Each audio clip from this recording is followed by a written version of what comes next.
So hello there guys, welcome to Dinos World. Welcome to my first drive review of the Tata Harrier, one of the most desired SUVs and anticipated SUVs to come out this year. Everything that you need to know is what is coming up. So without further ado, let's get started with this review. Who am I? I'm the greatest.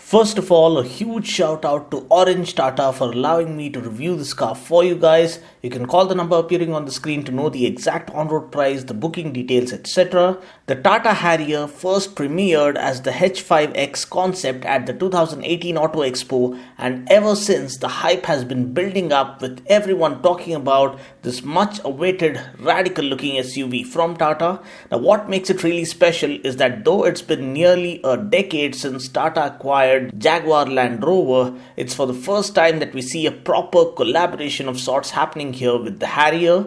The Harrier is based on the Omega Arc platform, which is derived from Land Rover's D8 or L550 platform, which means the Harrier to a certain extent shares its underpinnings with that of the Land Rover Discovery and the Range Rover Evoque, which is actually saying something. And the Harrier here in our market will be going up against the likes of the Mahindra XUV 500 and the Jeep Compass. So does it have what it takes to rise above all and soar above the storm to reach for the much coveted top spot? Well, let's find out. Design-wise, the Harrier is surely a head-turner. It's unique, it's radical, and it's powerful. The Harrier features Tata's Impact Design 2.0 design language, and I feel it's a well ahead of its time design. The dual function LED DRLs with turn indicators look awesome as they light up. We get xenon HID projector headlamps that promise superb light throw, and these are interestingly placed closer to the fog lamps to offer better light spread at night. The honeycomb grille looks prominent and striking, and we also get a skid plate up front to lend the car a rugged feel. Moving on to the profile, we have the new age SUV design really coming alive, with the floating roof taking center stage. The flared wheel arches with the 17-inch alloys and the wide 235 section tires do offer a typical SUV feel. We also have powerful character lines flowing across the bodywork to underscore its dominating stance. Also, the blackened C-pillar and the sloping roofline lends the car a distinguished look in the entire segment. The shark fin antenna also adds to the overall premium feel of the car. At the back, we have the 3D LED tail lamps with piano black finish that look gorgeous as they light up. The rear bumper is well sculpted, and we do get a rear skid plate as well to complete a perfectly cohesive and stunning design that's sure to capture your senses at the very first glance. Stepping inside, the experience just moves up to a whole new level. We get well bolstered, premium quality brown leather seats that offer superior comfort. The dash is undoubtedly one of the best in segment, with premium quality oak wood finish oozing all the richness and the premium feel. The steering wheel is perfectly sized and is wrapped with soft touch material, which feels really good when you hold the steering. We then have the star of the show, the huge 8.8-inch floating touchscreen infotainment system with a high resolution display that looks gorgeous and also offers good visibility. It does support Apple CarPlay and Android Auto. As usual, the music system is by JBL, which is undoubtedly the best. We get 4 speakers and 4 tweeters all around. We also get a subwoofer and an amplifier that help you immerse yourself in the best sounding experience that no other car in this segment can match. We get a 7-inch color TFT display for the multi-information display, which displays all the relevant info like distance to empty, instant fuel economy, average fuel economy, etc. Taking a look at the back, we do get adequate space for 3 average size adults, and believe me, we get loads of legroom, which is undoubtedly best in class. Talking about storage, we get a spacious glove box. We get cooled storage under the front central armrest. We get cup holders, we get bottle holders on the doors. We also get some dedicated space to place our phones, which is clever thinking by Tata. And yes, the boot space is class leading as well at 425 liters, which is expandable up to 810 liters with the seats folded flat. Talking about the safety features, we get 2 airbags and ABS with EBD as standard right from the base variant. For the top end variant, we get 6 airbags, which is outstanding. We also get electronic stability program, which prevents the car from toppling over under panic steering scenarios. Now, other relevant safety features include hill hold control, hill descent control, rollover mitigation, corner stability control, traction control, hydraulic brake assist, reverse parking camera with rear parking sensors, and a whole lot more. Now, talking about other convenience features, we get a push button start stop system, rain sensing wipers, automatic headlamps, automatic climate control with dedicated pillar rear AC vents, electrically adjustable and foldable rearview mirrors, cruise control, 8-way adjustable driver's seat, and a whole lot more. Now, talking about the build quality, the car is built based on Land Rover's legendary D8 architecture. We get a monocoque chassis with optimized torsional rigidity that offers superb driving dynamics.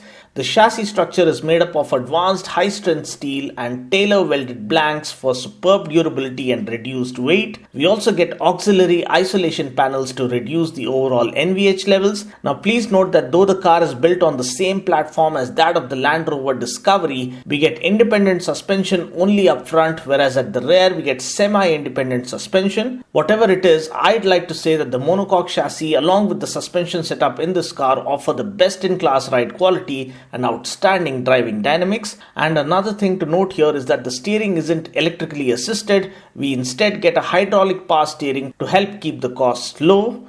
We also get 3 terrain response modes to choose from, namely normal, wet, and rough. Now, these modes adjust the car's suspension, engine response, and other dynamics to offer the best possible control while driving over different terrains. And also we get the regular driving modes, namely city, eco, and sport. Now, talking about the power plant, powering the Harrier is the 2-liter Cryotech diesel engine that puts out 140 horses and 350 Newton meters and comes mated to a 6-speed manual transmission. Please note that we do not get an automatic transmission variant as of now. Maybe Tata would introduce it in the future. Also, we only get a diesel engine as of now and there's no petrol variant on offer. So now I guess it's time to see how the car feels like to drive. I'm really interested to check out the torque. So we're putting it in sport mode. First of all, the best thing is the seats are really comfortable. Very premium looking interior cabin. And yes, you have tilt and telescopic steering. So I've just set it to my preference. Just about the right kind of setting that I prefer. So we're in sport mode. This is a manual 2-liter diesel Tata Harrier. Let's get going. Wow. First impression, the clutch is super light. So this is something that I really prefer because in stop and go traffic, if the clutch is heavy, you almost end up getting a leg workout. So you don't want that. And this provides for a completely fatigue-free driving experience. And yes, we have the steering sensitivity is also light and easy at lower speeds. I'm sure it will weigh up adequately as we touch higher speeds. Now the acceleration is nice and smooth and linear, and you have that initial torque. The car simply leaps when you floor the pedal. So you have intense amount of torque that keeps you really engaged. It offers a nice and engaging driving experience. The torque kicks in early as well, so all you need to do is step on the gas and the car simply lunges forward. And Tata have left no stone unturned for this car because first of all, the fit and finish, the overall build quality is top notch and really radical and new age to attract the young professionals of the digital India. So another thing is the steering feel. Everything you touch is made of very good quality material. Say for instance, the steering feel, it gives you that premium car feel instantly the moment you hold the steering. It also offers that big car feel, and you sit nice and tall and high up and gives you a commanding driving stance, a driving posture that people look for in an SUV. So another thing is, yeah, the driving pleasure and the gearbox. It's not a long throw gearbox, it's a short throw gearbox, so not much of energy is lost there. I mean, you're not struggling to make the gear changes. All you need to do is simply tap. The gearbox is not notchy, it is nice and smooth, works really well, and perfectly aiding that is the light clutch. As I told you, the power delivery is very good, very smooth. There's not much of vibration. The NVH levels are also well controlled. There's not much of cabin noise filtering through. That's another major plus. And another thing that I noticed is the body roll. We just hit a couple of corners before I started recording, but now let's see if we have any corners that lie ahead. The body roll is very well controlled because the suspension and the chassis are absolutely spot on. Tata have done a fabulous job. We know that this is the same platform that's used for the Land Rover Discovery, so the chassis is rock solid, gives you a lot of confidence even when you're touching higher speeds. Now we are around 85-90 kilometers per hour, and it feels as if you're just ambling around at 45-50. So that's the kind of confidence the car gives you. That talks about the build quality, the engineering that has gone into making the Harrier one of the best SUVs that has come out in recent times. And talking about the suspension, it is absolutely best in class. You hardly feel anything filtering through to the cabin, into the cabin. So that's how amazing the suspension is, and this is something Tata have been known for quite a long time. Even the small cars come equipped with best in class suspension and offer best in class ride quality, and this is no exception. The all-round cabin visibility is also absolutely great. The rear view mirrors are nice and large. You get a clear view of what's following right behind you. The glass area is huge. Yes, the tail section is slightly tapered to give you that floating roof kind of an effect. Yes, the cabin visibility all round is good, and perfectly aiding that is the rear view camera and the rear parking sensors. So now it's time to check out the turning radius of the car.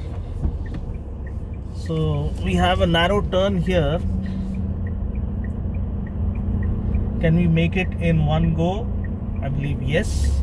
So that is another good thing. The compact dimensions on the outside, the nice and roomy cabin on the inside is what makes Tata Harrier that much more better proposition when compared to others in the segment. So I am truly loving every moment of reviewing this path breaking or game changing launch from Tata. Yes, the wooden finish on the dash looks really premium, adds to the overall premium feel of the car. And yes, you have this huge floating kind of touchscreen infotainment system. So all in all, the car looks premium, feels premium, drives like a premium SUV as well, and all of this at an affordable price tag. I'm sure you can't ask for more. So yes, as I told you, the body roll is also pretty much well controlled, and the acceleration is nice and smooth, no hint of vibration. We're doing around 100 kilometers per hour here. The brakes are also good, just the tap of the pedal, it's nice and smooth. There's not much of jitteriness or uncertainty while you're going hard on the brakes. It's nice and smooth intervention, and I'm sure Tata have packed it with all sorts of safety features that they can think of. Let's try to give it one last spurt. Stepping on the gas. Yes, the torque kicks in again. Enough amount of surge and overtaking power just at the tap of the accelerator.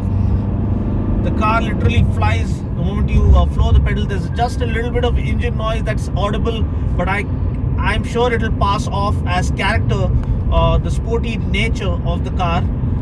And all along we've been driving in the sport mode, and yes, the steering feel, the steering feedback is very precise.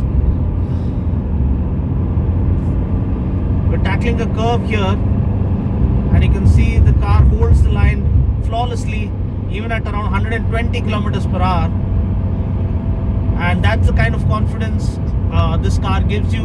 The way the chassis has been built, the way the suspension has been tuned is absolutely phenomenal, and this is undoubtedly one of the best cars that I have reviewed in recent times. Now let's try and switch to Economy drive mode activated.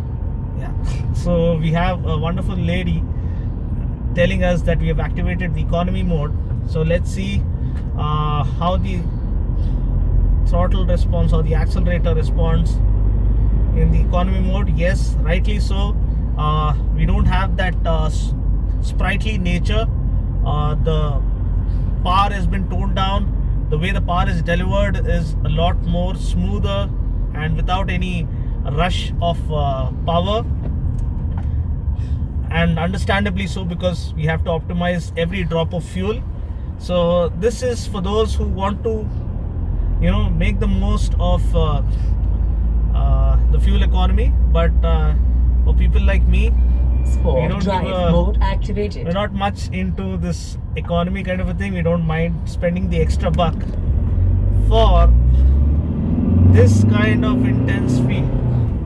The roar that comes out each time you step on the gas is amazing, and you just want to play around with this car all day long, because the kind of intensity, the intense driving pleasure, the engaging driving experience that the Harrier has on offer is unlike any other car in this segment, and I'm absolutely enjoying every moment of this drive, because it feels like I'm just sailing along in a spaceship that's equipped right to the very core. And full marks to Tata for coming up with one of the best SUVs that money can buy you in the affordable range in recent times. So Tata Harrier, huge thumbs up from my side in almost every aspect that you can think of. So I believe this concludes my first drive review of the Tata Harrier. I just hope you enjoyed watching this video. Until next time, this is Dino saying ciao. Take care, God bless. And before I sign out, yes, the cabin cooling is another important thing. We just turned on the AC a few minutes back and it's already icy cold. So the cabin cooling gets another, thumbs up from my side. Until next time, this is Dino saying ciao. Take care, God bless, and drive safe.